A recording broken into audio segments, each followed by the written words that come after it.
many religions claim to hold the key to man's salvation. Scientology is no exception.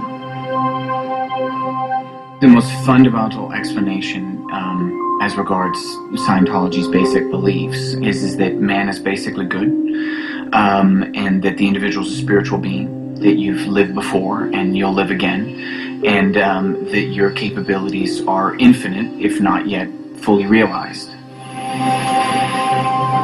We have the ability to actually help make a difference in the situation in Haiti, and I just can't, see not using this plane to help. But behind the church's high celebrity profile and pious exterior lies a leadership at war with its real and perceived enemies.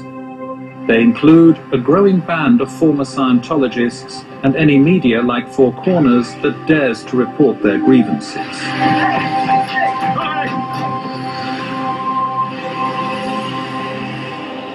That was a private investigator. He's been following us all night long.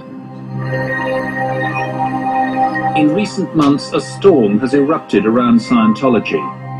In Australia and overseas, the church stands accused of breaking the law and destroying families. Its critics are growing in strength and numbers, openly challenging the church over how it treats its adherents and punishes them. It's a slave camp, there's no question about it, because people are definitely abused. Bound and blindfolded, women of 55 years old. I was angry. Don't get me wrong, if I could have gone up there and king hit the very individual that signed my daughter to scrubbing out a dumpster, I would have been there. Tonight on Four Corners, former members of the church who say they've suffered enough shine a light on the dark side of Scientology.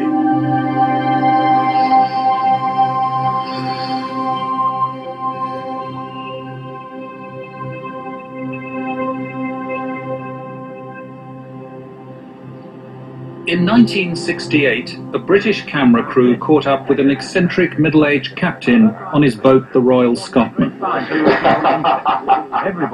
The American was L. Ron Hubbard, and he'd made a name for himself as the founder of Scientology. The subject name means skill, which means knowing how to know in the fullest sense of the word, ology, which is study of. So it is actually study of knowingness. That is what the word itself means. When this interview was filmed, Hubbard was in trouble with authorities around the world. In the United States, the tax authorities were after him, and his followers stood accused of practicing mind control techniques. Do you ever think that you might be quite mad? Oh, yes. The one man in the world who never believes he's mad is a madman. These are no ordinary seamen. Their allegiance and devotion to the mysterious man is total. To them, he is my Commodore.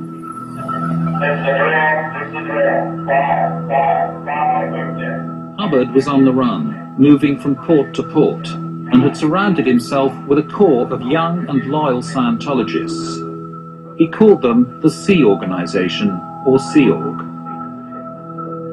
I was one of about 10 or 15 people who was invited, being the highest trained. Hannah Eltringham Whitfield was an early member of Sea Org, and Hubbard rewarded her loyalty by appointing her captain of 2 ships. She remembers him as a complex, contradictory figure. He appeared a quite distinguished, normal-looking, middle-aged person. Did you and your fellow adherents in the church see him as some kind of savior? Very definitely, yes. But there was a dark side to L. Ron Hubbard. Behind the jovial smile lay a taste for extreme forms of discipline. How were people treated on those ships if they misbehaved or if they transgressed? Abominably. I mean, looking back,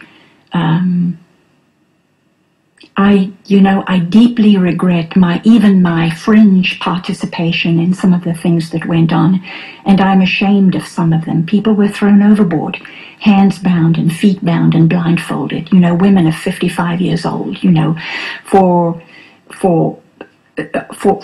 running a process incorrectly, a counseling technique incorrectly in an auditing session, you know.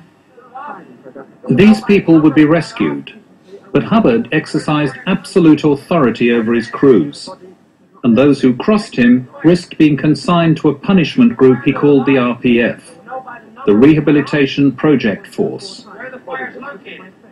They were dressed in rags, they were filthy, they weren't even allowed to bathe except maybe once a week, and their food would be served to them in slop buckets, and they would eat out of those slop buckets on the deck with their hands.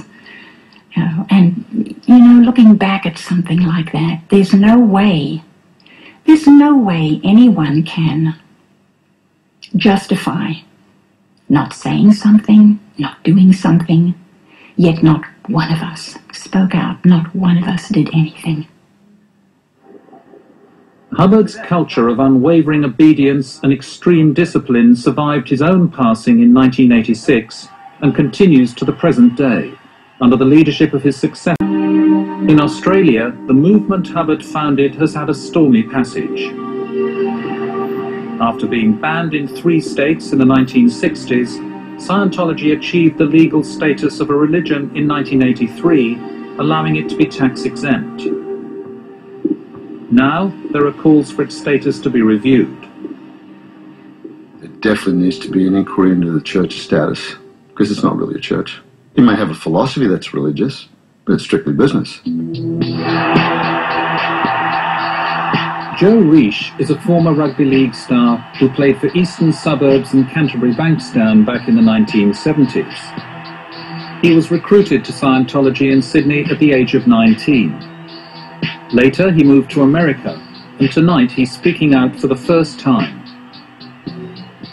Initially, I wasn't attracted to it, but I was curious about knowing how someone could be better. And I'm always about improvement. And if that was a way to improve me to be a better athlete or a better football player or a better person, I was interested.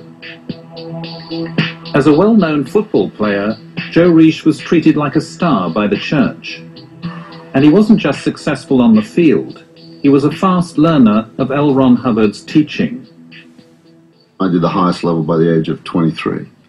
The painful experiences hidden in your reactive mind are the cause of your fears. When members of the public are recruited into Scientology, they learn about Dianetics, L. Ron Hubbard's self-styled science of mental health. What would life be like if all of the pain you've experienced no longer affected your abilities, emotions, and behavior? You would be yourself, free to enjoy life and reach your full potential. In short, your mind would be clear. That is the goal of Dianetics. But learning Dianetics costs money. Joe Reish calls it the bait and switch. What they don't tell you is that if you want to go clear, which is what Dianetics sells, it's a $35,000 to $75,000 project. You don't know that.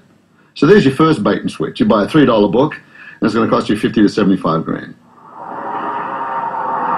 Some Scientologists pay even larger sums to move from Dianetics onto Scientology's more advanced spiritual pathway, the Bridge to Total Freedom. The Bridge contains a series of levels designed to increase your spiritual powers.